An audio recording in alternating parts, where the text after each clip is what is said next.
Hello दोस्तों, स्वागत है आप सभी का आपके अपने YouTube channel SS study material पर। पिछले वीडियो में दोस्तों हमने बात किया था सेमेस्टर 4 क्या है, उसमें क्या कोर्स होने वाला है और आप लोग को पढ़ना क्या है। इस वीडियो में हम लोग बात करेंगे दोस्तों कि आपका जो कोर्स VSc 2 है, उसमें सिलेबस क्या होने वाला है। सिलेबस तो वैसे इंग्लिश में है, लेकिन हिंदी में आपके लिए लेके आए हैं। देखिए सिलेबस क्या है। इसमें आपको 6 कंटेंट पढ़ना है।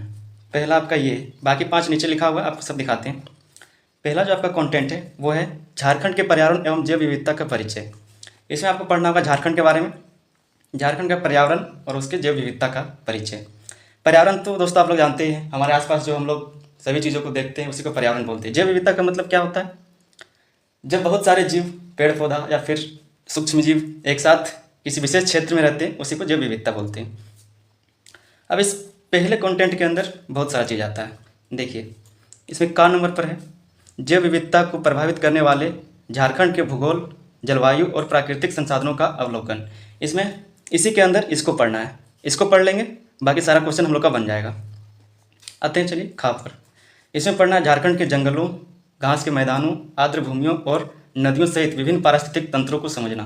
पारिस्थितिकी तंत्र क्या होता है? इसको बोलते हैं इकोसिस्टम। यह है जब कोई जैविक घटक अजैव घटक के साथ अन्योन्य क्रिया करता है, उसी को पारिस्थितिकी तंत्र बोलते हैं। आपने बचपन में पढ़ा होगा कि छोटा जीव बड़े जीव को खाता है, बड़ा जीव फिर उससे बड़े जीव को खाता है। इस तरह से जो होता है वही वाला है ये।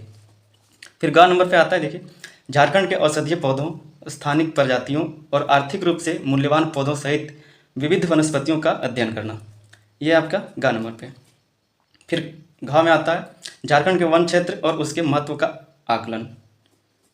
झारखंड का वन और उसके क्षेत्र को पढ़ना है। वैसे भी झारखंड में अगर फॉरेस्ट का बात करें दोस्त तो 29.62% क्षेत्र में वन अभी फैला हुआ है।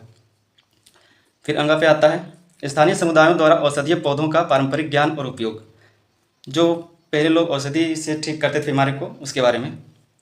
फिर चौ पे आता है क्षेत्र के लिए अद्वितीय पर्यावरणीय चुनौतियों की पहचान। किस क्षेत्र में पर्यावरण का कौन सा चुनौती आने वाला है, कौन सा चुनौती रहने वाला है, उसके बारे में पढ़ना है। इसी VSc 2 के अंदर जो दूसरा कंटेंट है, ये दूसरा कंटेंट पर्यावरणीय गिरावट और झारखंड पर इसका प्रभाव। पर्यावरण का जो गिरावट है हमारे झारखंड में, इसका क्या प्रभाव पड़ रहा है, उसके बारे में बात करना है। इसमें भी कुछ है, इसके अंदर भी कुछ पढ़ना है। जैसे वनों की कटाई और जैव विविधता की हानि, कैसे वनों की कटाई हो रहा है और जिससे जैव विविधता का क्षति हो रहा है। फिर ख नंबर पर देखिए दोस्त, मृदा अपरदन और भूमि निम्नीकरण को पढ़ना है। खनन और औद्योगिक गतिविधियाँ, पर्यावरणीय नित्यार्थ, इसके बारे में पढ़ना है। फिर इसमें तीसरा जो कंटेंट है आपका मेन कंटेंट, पर्यावरणीय गिरावट, जलवायु परिवर्तन और प्रदूषण का परिचय। पर्यावरणीय गिरावट को पढ़ना है, जलवायु परिवर्तन और उससे जो प्रदूषण होता है उसके बारे में पढ़ना है। इसी में का नंबर पर फिर आता है पर्यावरणीय क्षरण, जलवायु परिवर्तन की परिभाषा और कारण, और इससे जो प्रदूषण होता है उसके बारे में। खा नंबर पर है पर्यावरण जागरूकता में ऐतिहासिक संदर्भ और प्रमुख मील के पत्थर। ये तो सही है, मील का पत्थर क्या होता है, चलिए इसको बता देते हैं।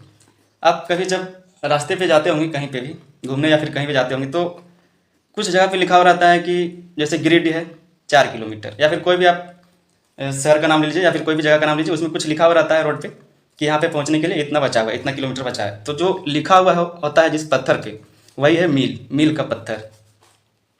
चलिए दोस्तों जानते फिर आगे गा को। ये क्या है? पारिस्थितिकी तंत्र, जो पहले बात किए, जैव विविधता और मानव स्वास्थ्य पर प्रभाव, इसका क्या प्रभाव पड़ रहा है तीनों पे। फिर आता है घ नंबर, इसमें पढ़ना है पर्यावरणीय क्षरण और जलवायु परिवर्तन में वैश्विक और क्षेत्रीय रुझान, इसके बारे में पढ़ना है। फिर इसी में आता है चौथा कॉन्टेक्ट में क्या है? जलवायु परिवर्तन का विज्ञान। जलवायु परिवर्तन में विज्ञान का क्या रोल है, उसके बारे में। इसमें ग्रीन हाउस प्रभाव और ग्लोबल वार्मिंग का अवलोकन करना है। ग्रीन हाउस गैस क्या है और ग्लोबल वार्मिंग क्या होता है, इसके बारे में पढ़ना है।